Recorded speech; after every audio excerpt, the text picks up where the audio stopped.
好，我係6A 班曾麗心。今日我哋邀請咗3A 班孫卓星同學同埋佢嘅家長嚟接受我嘅訪問。咁而家等我嚟同卓星傾下先。Hello， 卓星，我知道你喺各方面都好似好好喎。咁你平時最中意嘅活動係乜嘢啊？我平時最中意嘅活動係閱讀，因為閱讀可以增長我各方面嘅知識。咁你最欣賞你自己嘅係乜嘢啊？我最欣賞自己會做事好認真，會盡力完成每一件事。咁你喺學校參加咗啲乜嘢嘅活動啊？我喺學校裏面參加咗 Creative Writing、English in STEM 同埋舞藝班。咁你除咗喺學校參加咗呢啲嘅項目之外，你有冇喺校外參加其他嘅活動呢？我喺校外仲參加咗鋼琴班同埋畫畫班。既然你有咁多嘅興趣愛好，咁你又有咩夢想呢？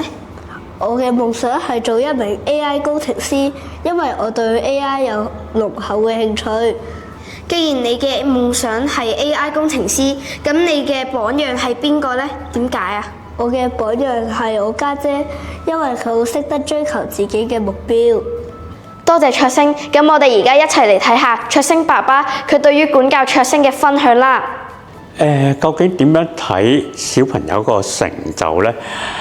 我會咁睇嘅，就係話究竟佢有冇佢嘅求知欲啦，有冇追求一個知識嘅一個嘅心態啦，而佢又肯去努力去追求嘅知識，咁就已經係一種成就嚟㗎啦。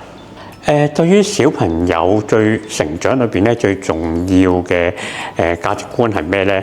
咁我會覺得就係話小朋友要喺把握時間喺唔同嘅階段裏邊咧，去學習去睇書。咁例如咧，佢哋要學到一啲新嘅知識咧，先至可以明白呢個世界究竟係點樣運作啦。然之後咧，去面對佢哋生活上會唔同嘅挑戰。至於我最欣賞阿卓星嘅啲咩地方咧？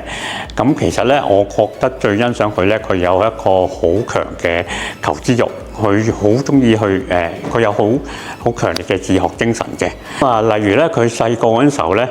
去到差唔多4歲嘅時候啊，佢試過係自己可以裝一個遊戲，咁喺個 Microsoft Store 裏邊咧，佢自己揾翻一隻合適佢自己嘅一個遊戲。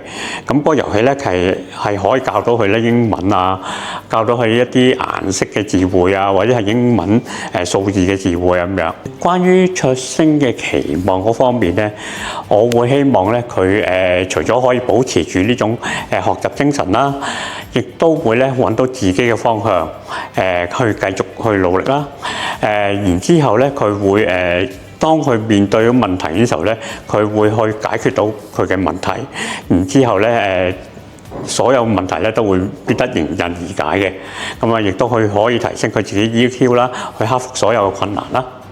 就係咁啦。